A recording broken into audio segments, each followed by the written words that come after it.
for some of you, mukhang nagkakaroon kayo ng konting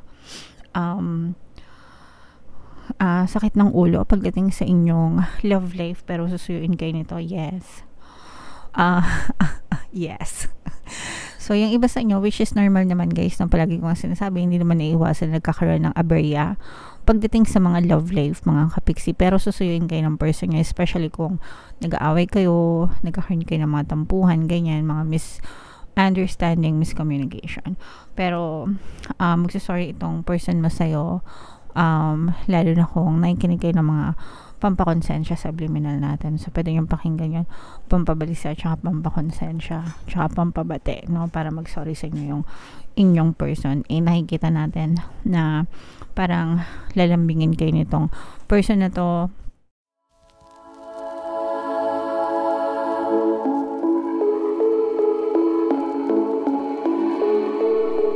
Hello guys, hello.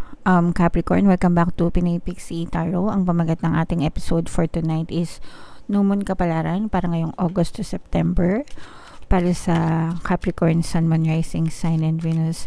Shuffle ko yung cards guys, hanapin ko yung energy ng Moon at saka yung energy ng Capricorn. Ito yung energy ng Moon guys, ngayon naman hanapin natin yung energy ng Capricorn.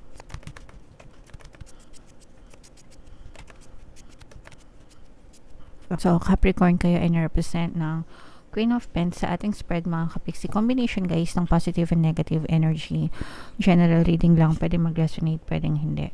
Yung new moon ngayong August ay sa August 16, guys. And then, yung next new moon naman ay sa September 14. So, ang reading na to ay para sa period na yan, mga kapiksi.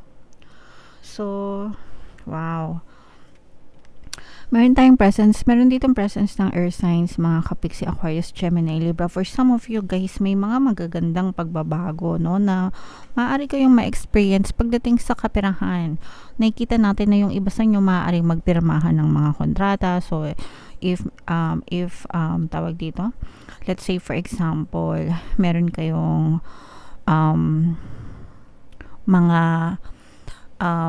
pending na mga applications, ganyan. Let's say for example, nag-apply kayo ng trabaho, maaring magkaroon kayo ng mga job offer, no? Pero yung parang hinihingi nyo, let's say for example, nagkakaroon kayo ng salary negotiation, ganyan, parang hindi masyadong tumutugma, no, yung mga hinihingi mo dun sa nine-negotiate mo dun sa company. Kumbaga parang yung mga benefits, ganyan, or yung eksaktong salary mismo na nine-negotiate mo with the company, parang hindi siya umaabot dun sa baseline na gusto mo. But meron pa siyang, kumbaga parang meron siyang ibang benefits. Imbis na, let's say for example, yung desired salary mo yung hinihingi mo, ganyan, parang mas less yung ibibigay doon, pero meron siyang other benefits, no? Kumbaga parang top up na benefits to compensate doon sa kakulangan ng desired salary nyo. So, pag-isipan yung mabuti kung okay na ba kayo doon or hindi. Otherwise, syempre, depende yan sa inyo kung paano kayo makapag-negotiate doon sa company, and always tell yourself that everything is working out in your favor para habang nasa negotiation stage pa kayo, umubra, no, yung mga nine-negotiate nyo, hinihiling nyo, mga kapiksi. Alright? So, make it a habit na palagi nyo sabihin on a daily basis that everything is working out in my favor, para talagang palaging pabor sa inyo yung mga sitwasyon na kinakasangkutan nyo. Ganun din sa guys, parang may mga iba din sa inyo na mapopromote sa trabaho, pero parang yung salary increase na ini-expect mo, parang hindi siya umaabot, no? So let's say for example, nag-expect ka ng 10% na salary raise kasi na-promote ka, pero parang ang ibibigay sa'yo is 5% lang. Yeah, so again guys, it's a matter of negotiating properly, and timbangin nyo mabuti kung okay ba kayo doon or hindi. Okay? Alright.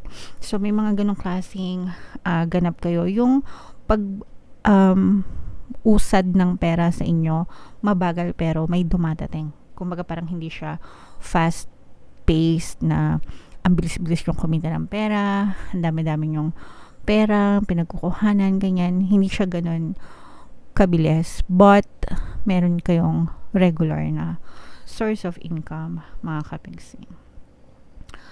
Meron tayong another presence ng Earth signs, Capricorn, Taurus, Virgo. For some of you, mukhang nagkakaroon kayo ng konting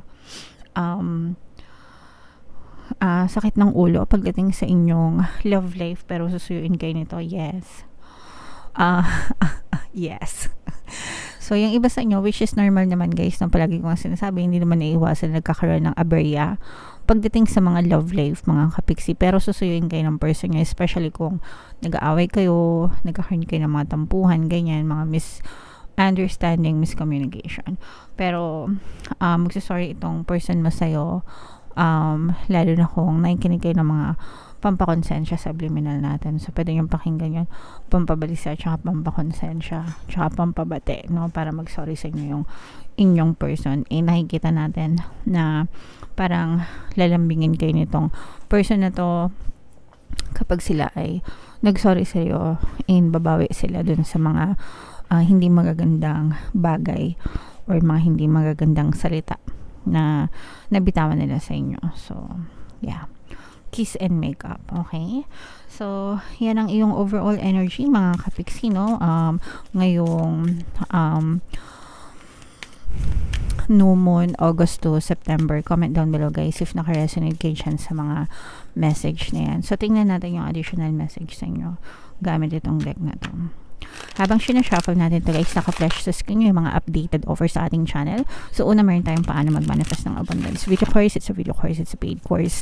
Para sa mga kapiksi natin na gustong yumaman, umunlad, umasenso, sumagana, maging matagumpay, successful, maswerte sa kanilang kabuhayan, pera, trabaho, negosyo, salapi, kaperahan in general, mga kapiksi. Kung gusto nyo umunlad at umasenso ng bonggang-bongga, para sa inyo talaga ang course na yan. And, madami ng success stories dyan, guys. So, avail na kayo hanggang katapusan ng August 31. Magbibigay ako ng 1 free pampaswerte subliminal sa lahat ng mag-avail ng course. So, mag-avail na kayo, guys. And meron din tayong email coaching, manifest your desires using the law of attraction. If meron kayong mga specific na gusto nyong i-manifest sa buhay nyo, pwedeng love and relationship, pwedeng money or career, mga kapiksi, pwede kayong magpabook ng coaching session with me. So, for prices and discounts, guys, mag-send lang kayo ng email sa pinoypixietarot@gmail.com. So, ito yung additional na message sa inyo, guys. Take time to breathe out. So, sa mga kapiksi natin na medyo napapagod na, no, okay lang maging responsible sa mga obligasyon natin, maging masipag, matyaga, di ba? Palagi nga natin kayong ini-encourage na ganyan. Pero, equally important din yung pagkakaroon ng pagpapahinga, mga kapiksi, kasi kailangan nyo din mag-recharge ng inyong energy. So, kailangan nyo din magpahinga, paminsan-minsan, di ba? Gamitin yung mga leaves nyo sa trabaho para ma-recharge kayo, ma-detoxify. Kasi masyadong toxic sa trabaho. Ma-detoxify, ma-cleanse, ma-recharge, ganyan. Para mas maging productive kayo sa mga susunod na journey nyo sa buhay nyo. Attune to the moon, mga kapiksi. I am where I am and it's okay. Okay? Again, I am where I am and it's okay. Comment down below, mga kapiksi. I am where I am and it's okay. So, you have to feel and understand na okay lang yan and everything will work out okay in your favor. Alright? You should know where you stand either now or very soon. Dapat alam mo kung nasan ka ngayon. Kumbaga i-assess mo nasan ka ngayon, mga kapiksi, and saan mo ba yung gusto mong paparating or saan ba yung gusto mong marating. Sometimes kasi the reason why we feel stuck, kumbaga parang na-stuck yung buhay natin, nagiging stagnant tayo, is because hindi rin natin alam kung saan natin gustong pumunta, 'di ba? Kumbaga parang kontento ka na ba sa meron ka right now or gusto mo pa bang mag-aspire ng mas masagana, mas maunlad na buhay, 'di ba? So, i-assess mo, mga kapiksi, you need to take some time out for your own good, para sa sarili mo rin. Sabi nga, take time to breathe out. Kailangan mo ng oras para sa sarili mo, magpahinga ka. Pakinggan mo yung kanta ni Lalaboy. Rest up, relax, reset. Sobrang ganda nun. Kapag gusto niya mag-recharge, mga kapiksi. It's time for you to share your wisdom and experience to someone else, mga kapiksi. So, yung mga kaalaman nyo, baka kasi oras na para mag-delegate kayo, no? Para mabawasan yung mga tasks nyo, ganyan, di ba? Oras na para i-delegate nyo na yung mga tasks na yun sa ibang tao. Let's say, for example, nanay ka, tapos yung mga anak mo, medyo lumalaki na, mga elementary na, pwede na sila maghugas ng pinggan, turuan mo, di ba? Para yung tasks mo, medyo gumaan, medyo mabawasan. At the same time, natitrain na rin yung mga anak mo na matuto ng mga gawaing bagay. So, win-win yun sa inyo. Nabawasan yung gawain mo, tapos naturuan mo pa yung mga anak mo na maghugas ng pinggan. Sometimes kasi, no, parang lahat ng kaya natin, ginagawa natin. Tapos, hindi natin tinuturuan yung mga bata, ganyan. Kasi kaya naman natin. So, dapat dine-delegate din natin para, kumbaga, two heads are better than one. At saka, sabi ko nga, win-win yun sa inyo, nanalo ka, and nanalo din yung mga anak mo kasi naturuan mo din sila. Okay? Nag-gets nyo ba? So, yeah. Alright, so, yeah, comment down below, mga kapiksi, if naka-resonate kayo dyan sa mga messages na yan. Ito yung ating mid-August kapalaran. Kung hindi nyo pa napapanood, panoorin nyo na. And ito naman yung ating success stories ng paano mag-manifest ng abundance video course. Thank you for liking, sharing, and subscribing, mga kapiksi. See you again next time. I love you all. Have a nice day. Bye-bye.